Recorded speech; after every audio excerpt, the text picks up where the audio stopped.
I just got out of the phone with my client, and it's late at night. We started talking on the phone at 7 p.m., 7:30, and we ended up talking for almost 2 hours. Now that's our first time talking to each other. Complete strangers. We've never met in person before. And I just want to point something out, that if you are becoming a wedding photographer and you want to be successful at it, from the moment you market yourself as a photographer, specifically for a wedding photography, you should already be committed to them. You should already be 110% committed to them. Regardless if your phone call only ended up for 10 minutes or for 2 hours. Whether they booked with you or not, you are showing people how committed you are to them.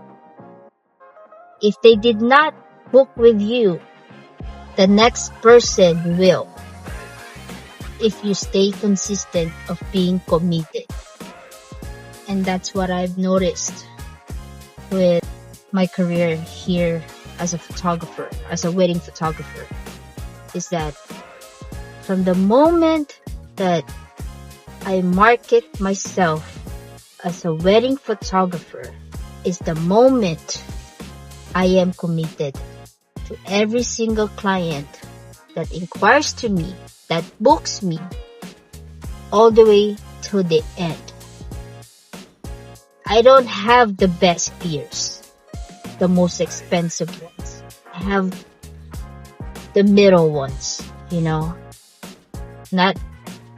not tech savvy, but I know for a fact that they can rely on me, and now they know I'm committed to them. So if you're becoming a wedding photographer for 2026 and you plan to be successful at it, start with being committed to your business, to yourself, to your clients, and keep your words. When and what you tell them, make sure you will go through it. I wish somebody told me this when I first started, or somebody said this. Maybe somebody already said it, but I don't know. Stay committed and stay consistent. And I can promise you that you will be successful at what you do. Have a good night. Bye-bye.